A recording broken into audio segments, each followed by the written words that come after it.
I am Anya Katsevman, and I am nycsalsasocials Dancer of the Month. I started dancing when I was 10 because my older brother was playing around with ballroom dancing. It's just something that, in Ukraine, people did after school activities all the time, and he chose dance. And I was too young to choose anything at the time. But when we immigrated to the States, he started to do it a little bit more often. So my parents would take me because they would take him, and I just sort of fell into it. Ever since I was a little kid, that's sort of all I've known, and I always felt very grateful and fortunate for that because it helped me feel like I always had that other thing that I was into. So I would go to school and I would see kids, interact with one another and want to hang out after school, and for me it was always like, I have dance. Yes. And I would go to competitions over the weekend, and I would always have stories to share when I would come back to school. And we wore this awful tanner, and my skin was always colored, and it always made for good conversation, always helped me feel like I was working towards something even when I was young. To be themselves. It's very, a learning environment is extremely vulnerable, so it's very challenging, and there's always a lot of comparison in the contrast of things.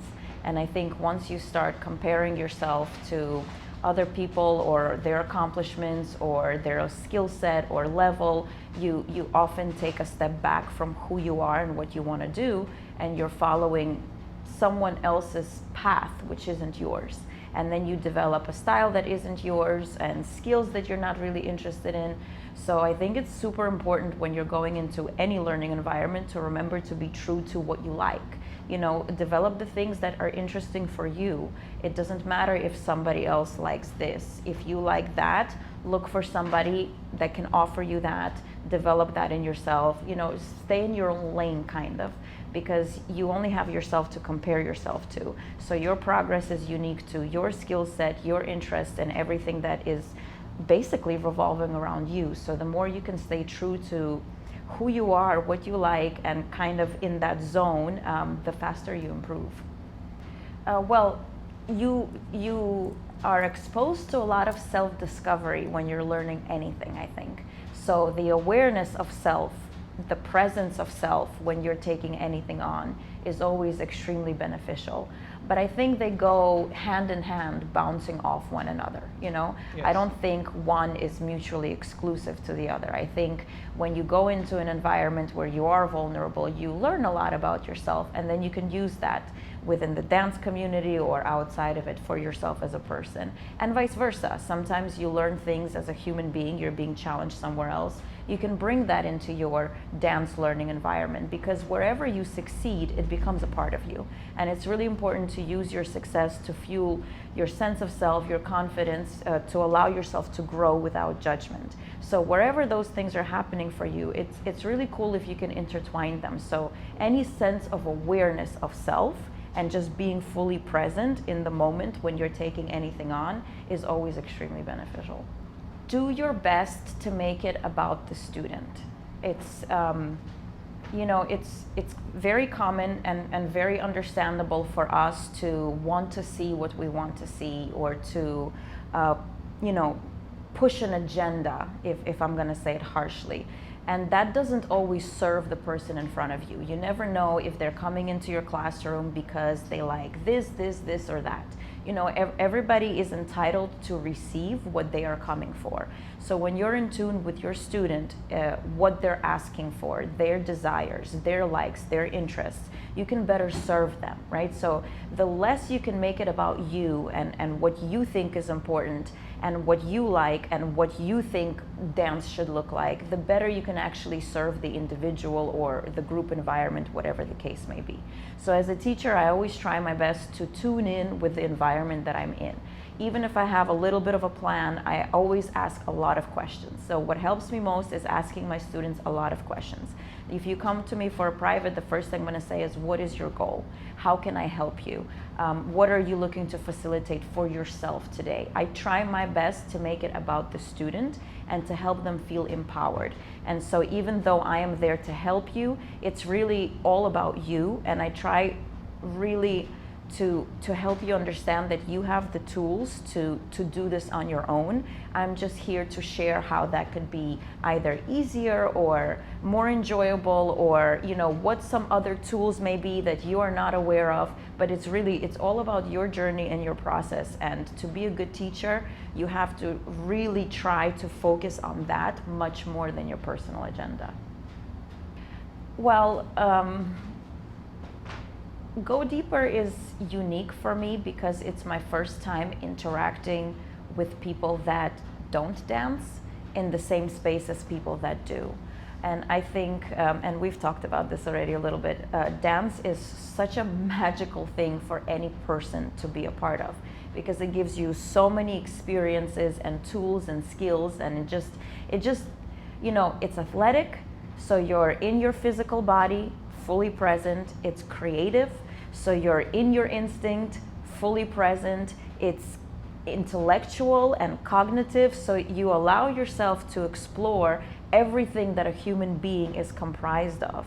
And for me, Go Deeper is literally taking all of those tools that I've acquired as a dancer with an awareness of how it has helped me as a person and bringing it to everybody. So it's basically a class that allows you to harness your own power through dance-based principles that we often acquire but aren't aware of. So it just helps bring the awareness back into the body, back into the person, back into any realm that you're working with, and allows you to actually practice it in a place that is safe, so that you can acknowledge that you are in charge of this, that you have this, that you own it, and show up better for yourself in whatever area that's important for you. They change all the time. I have many. I think creativity, for the most part, is shutting off the mind and accessing your instinct, intuition, gut, whatever word you're comfortable with. So for me, shutting off my mind is very different depending on what my mind wants to focus on in that particular moment. But I have learned to zone myself out actually with something creative. So for me, it's about being present more than it is getting out of my head. There was a long period of time where it was just about getting out of my head, and that for me was more about reinforcement. So I would give myself a lot of positive reinforcement. I would recall successful moments in my life, pleasant conversations, compliments, anything that helped me feel good about myself regardless of the context. And that would help me get out of the judgment zone and into creative mode. But now I've moved past that a little bit, and now I realize that I have to show up in order to create. So now I've gotten very good at letting go of judging myself. So now I'm challenging myself to just be more present, to be more focused on my task, fully embodied with it, completely enjoying it with my full self. So again, out of my head, but actually aware of the experience I'm about to have or give myself, and less the judgment that I could bring to it. Yes, totally understand. Sometimes I paint to get myself to dance well, because that's one creative thing I didn't study. So it's okay if I'm not good at it, or that's the permission that I give myself. So sometimes I paint to just express, and then that helps me get into my flow. Is the painting like more of just freeing your creativity, just putting it out there? Just getting in touch with myself. Okay. Sometimes I watch my dance videos, not to judge the movement or the progress, but to remember who I am. So I have many rituals. It just really depends on the day. That's difficult for me to answer very broadly, because I allow myself to know my students very intimately, and I have a specific way of speaking to each of them that I have seen helped them in the past. So to make it specific for them. I will put myself in a situation where it has to be specific for them, whether it's something they've struggled with recently, something they've worked towards recently, something that I know is very conducive to their personality. So it's very difficult to just say, this is what works for everybody, because everybody's different. And as a coach, I try to honor everybody's individuality and customize what I'm saying to them for them. But it always revolves around being as confident and self-assured as possible. So the words that I put together are just as reassuring as they can be, to remind them of their strengths and their abilities and their capability to get the job done, and nothing that is not constructively in that area. Because I do believe that when we feel good about ourselves, we show up as best as we can. So but I do try to make it very specific for what they've achieved, what they've accomplished, remind them what that is. It's the same that I do for myself. You know, that reminder of who I am, what I like, why it served me in the past, how I've used it in the past. So anything that I can construct that will just zone them into that space where they feel empowered.